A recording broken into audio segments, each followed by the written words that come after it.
Japanese yen stayed in tight range in the Asian session today after this week's sell-off was halted by news that the opposition Democratic Party of Japan is going to vote down Iwata's appointment as Deputy Bank of Japan Governor.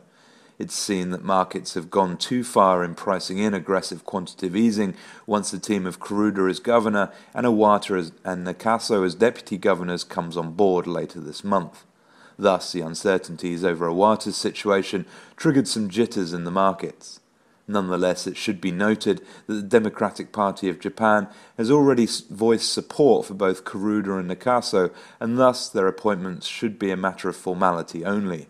And even without Iwata, Kuruda would still pursue aggressive easing measures to bring Japan out of deflation.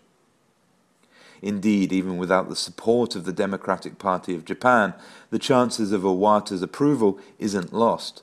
The ruling Liberal Democratic Party already has a majority in the lower house, and in the 242-seat upper house, they have already got 102 seats, just 16 short of a majority. Your party has 11 seats, while altogether other minority parties and independents hold 53 seats. That is more than enough for the Liberal Democratic Party to get the 16 votes needed. Your party, the Japan Restoration Party, and the New Renaissance Party are all scheduled to announce their voting intentions today. In any case, we'd expect the Japanese yen sell-off to resume sooner or later after the situation is cleared. The Australian dollar performed well against other major currencies this week.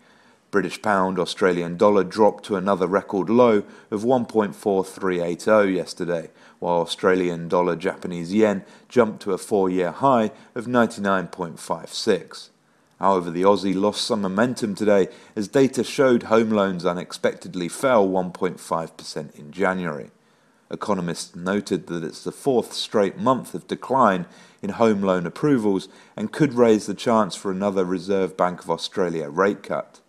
However, it's also argued that the full impacts of last year's 4 rate cuts haven't been reflected in the markets yet, and the Reserve Bank will continue to stand pat and wait for the cuts to be passed on to consumers before acting.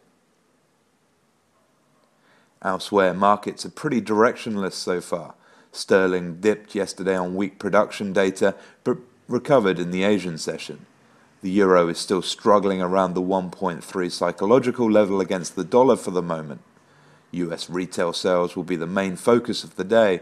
Dollar and stocks have been strong recently and have had positive responses to solid economic data from the US. The Dow edged to a record high of 14,450 yesterday, but the S&P 500 and Nasdaq failed to follow and ended the day lower. More positive data is needed to sustain the rally in equities as well as the greenback. Retail sales are expected to rise 0.5% in February, with ex-auto sales up 0.5%. The US will also release import price index and business inventories. For all the Forex news affecting the markets today, please join us at forexcurrencytradingonline.co.uk. That's forexcurrencytradingonline.co.uk.